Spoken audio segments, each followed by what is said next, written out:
दिल्ली में corona virus महामारी के बढ़ते खतरे के बीच सुप्रीम कोर्ट ने केजरीवाल सरकार की जमकर क्लास ली। कोर्ट ने दिल्ली सरकार से कोरोना संक्रमण को रोकने की दिशा में उठाए गए अब तक के कदमों का विस्तृत ब्यौरा देने को कहा। कोर्ट ने कहा, हम जानना चाहते हैं कि आप स्थिति को कैसे संभाल रहे हैं। इससे पहले दिल्ली हाई कोर्ट 11 नवंबर और 19 नवंबर को दिल्ली की आम आदमी पार्टी सरकार को कड़ी फटकार लगा चुकी है। हाई कोर्ट ने 19 नवंबर की सुनवाई में तो यहां तक पूछ डाला कि मरने वालों के परिजनों को क्या जवाब दोगे।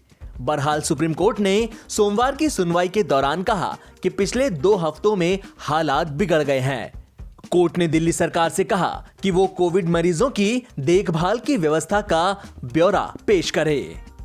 इस पर दिल्ली सरकार ने कोर्ट को बताया कि अब प्रदेश के सभी अस्पतालों में कोविड मरीजों के लिए बेड रिजर्व किए जा रहे हैं। सॉलिसिटर जनरल तुषार मेहता ने दिल्ली सरकार के इस जवाब से सहमति जताते हुए कहा कि अभी बहुत कुछ किया जाना बाकी है।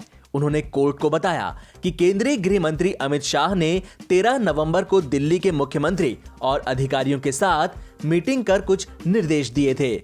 बहरहाल सुप्रीम कोर्ट ने सोमवार की सुनवाई के दौरान कहा कि पिछले 2 हफ्तों में हालात बिगड़ गए हैं। उसने दिल्ली सरकार से कहा कि वो कोविड मरीजों की देखभाल की व्यवस्था का ब्यौरा पेश करे। इस पर दिल्ली सरकार ने कोर्ट को बताया कि अब प्रदेश के सभी अस्पतालों में कोविड मरीजों के लिए बेड्स रिजर्व किए जा चुके हैं। कोरोना वैक्सीन को लेकर अमेरिका से बड़ी खुशखबरी सामने आई है।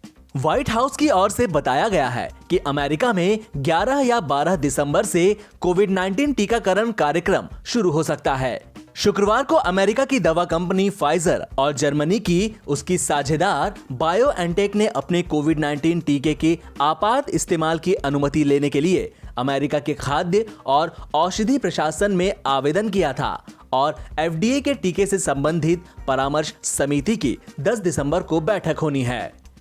अमेरिका में कोरोना वायरस टीकाकरण कार्यक्रम के प्रमुख डॉक्टर मोनसेफ स्लाउ ने कहा कि हमारी योजना मंजूरी मिलने के 24 घंटे के अंदर टीकों को टीकाकरण कार्यक्रम स्थलों तक पहुंचाने की है। लिहाजा मुझे लगता है कि मंजूरी मिलने के 2 दिन बाद यानी 11 या 12 दिसंबर से टीकाकरण कार्यक्रम शुरू हो जाएगा। अमेरिकी दवा कंपनी फाइजर ने जर्मनी की बायोएनटेक के साथ मिलकर यह वैक्सीन बनाई है।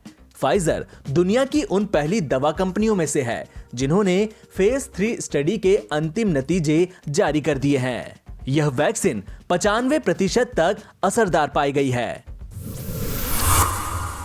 देश में कोरोना वायरस के एक दिन में 44,059 नए मामले सामने आने के बाद संक्रमण के कुल मामले बढ़कर 91 लाख के पार पहुंच गए। इनमें से 85,62,641 लोग अब तक रिकवर हो चुके हैं।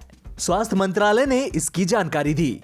केंद्रीय स्वास्थ्य मंत्रालय की ओर से सुबह 8 बजे जारी आंकड़ों के मुताबिक देश में संक्रमण के मामले बढ़कर 91,39,865 हो गए। वहीं 511 और लोगों की मौत होने के बाद मृतकों की संख्या बढ़कर 1,33,738 हो गई।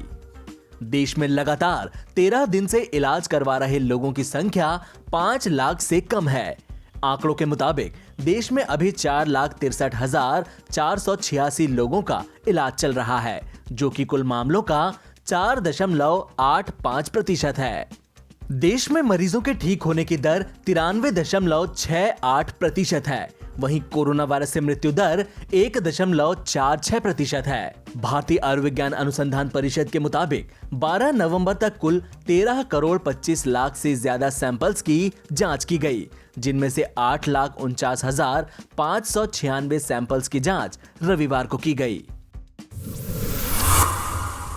दिल्ली के स्वास्थ्य मंत्री सत्येंद्र जैन और आम आदमी पार्टी कार्यकर्ताओं ने रविवार को शकूर बस्ती क्षेत्र में फ्री में फेस मास्क वितरित किए। आम आदमी पार्टी नागरिकों को बिना मास्क के बाहर नहीं निकलने के बारे में जागरूक कर रही है।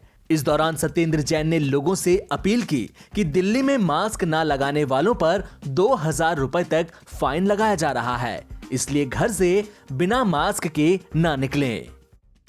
अभी कोरोना से बचाव के लिए दिल्ली के अंदर मास्क के ऊपर फाइन 2,000 रुपये किया गया और साथ ही साथ लोगों को जागरूक किया जा रहा है कि वो घर से निकले तो बिना मास्क के ना निकले। और आम आदमी पार्टी की ओर से सभी लोगों को जगह जगह मार्केट में जाके उत्साहित किया जा रहा है कि बिना मास्क के कोई ना निकले। और इसका मेन मकसद है कि लोग बताया जाए मास्क पहनना जरूरी है। अब मैं काफ़ी देर से बांट रहा हूँ, सिर्फ 2 लोग ऐसे मिले जिन्होंने मास्क नहीं लगाया था। सबने मास्क लगाया, फिर भी लोग ले रहे हैं और बड़ी खुशी से ले रहे हैं ताकि वो आगे से लगा के रखें। महाराष्ट्र के पूर्व मुख्यमंत्री देवेंद्र फडणवीस ने कहा है कि उनका अखंड भारत में पूरा विश्वास है। उन्होंने कहा कि हमें लगता है कि एक दिन कराची भी भारत का हिस्सा होगा। कराची स्वीट्स को लेकर शिवसेना में विवाद खड़ा हो गया है। एक तरफ उनको मराठी स्वीट्स का दिया जा रहा है, जो संजय राउत बोल रहे हैं कि ऐसा नहीं होना चाहिए। क्या लग रहा है कि कराची 70 साल से वहाँ पे कराची स्वीट्स? देखिए, हम तो अखंड भारत मानने वाले लोग हैं और हम तो ये मानते हैं कि एक दिन कराची भी भारत का हिस्सा होगा। फडणवीस ने ये बात मुंबई की एक घटना को लेकर कही, जिसमें एक शिवसेना कार्यकर्ता ने मिठाई की एक दुकान के नाम से कराची शब्द हटाने को कहा क्योंकि वह पाकिस्तानी शहर है। उसने बांद्रा में कराची स्वीट्स के मालिक से कहा कि वह कोई ऐसा नाम रखे जो भारतीय या मराठी हो। कार्यकर्ता की हरकत से घिरी शिवसेना ने खुद को अलग कर लिया है। पार्टी के प्रवक्ता संजय राउत ने कहा, कराची स्वीट्स और कराची बेकरी मुंबई में 60 साल से है। उनका पाकिस्तान से कोई लेना देना नहीं है। अब उनसे नाम बदलने को कहने का कोई मतलब नहीं है। यह शिवसेना का आधिकारिक स्टैंड नहीं है।